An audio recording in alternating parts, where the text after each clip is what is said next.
បាទសួស្តីបាទថ្ងៃនេះឡើងមកលើដំបូលផ្ទះទៀតហើយដើម្បីមើលត្រីក្រឹមបាទអូធំហើយបាទនេះប្រកាសគឺថាធំហើយហើយក៏មាននៅកន្លែងផ្សេងទៀតនេះក៏ច្រើនណាស់បាទអូបាទនោះមានធំនោះទៀតបាទច្រើនធំ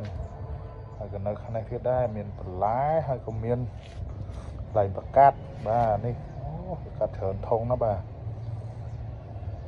បានច្រើនតិចទៀតចាប់ដើមប្រមូលផលហើយបាទ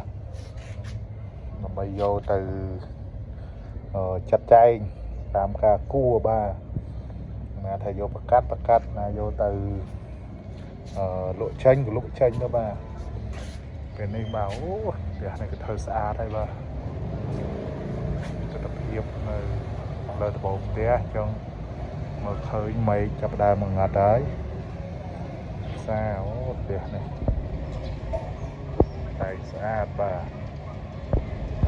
លើមានកន្លែងចំតែខំចំអីដែរដល់ណាបាទហើយខាងគេចំជាលំអយើងនេះចំដែរតែចំរបៀបធ្វើកន្លែងបធូរអារម្មណ៍ហើយក៏ជាកន្លែងរកចំណូលបន្ថែមដែរបាទចឹងឃើញថាមួយខែរកបានគួរសមដែរគិតមើលទៅតែមួយខែលក់បានតែ50ត្រីហ្នឹងព្រោះកូនត្រីប្រកាសបានមិនតិចជាង50ទេមួយខែចឹងបើបាន100 200កូនទៅពួកឯងច្រើនសបុក100កូនក៏$100ដែរអញ្ចឹងមិនច្រើន100កូនព្រោះធុងច្រើនបាទចឹងមួយធុងស្ទេ20 30មាន50ធុងខ្លះក៏ច្រើនnhưនឹងទៀតនេះទៅចាប់មិញ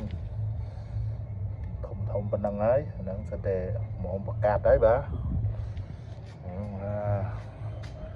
ទៅដំបូលផ្ទះចឹងគាត់ថាកន្លែងបធូរអារម្មណ៍មានតែប៉ុណ្ណឹង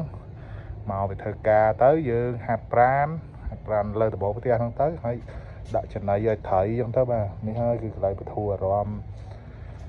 ក្រោយពីធ្វើការហត់តាមតឹងទៅមកបធូរនៅទីនេះទៅបាទចឹងមានបន្លែមានត្រី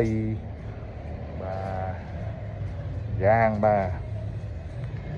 ទចឹងអរគុណបាទជម្រាបលា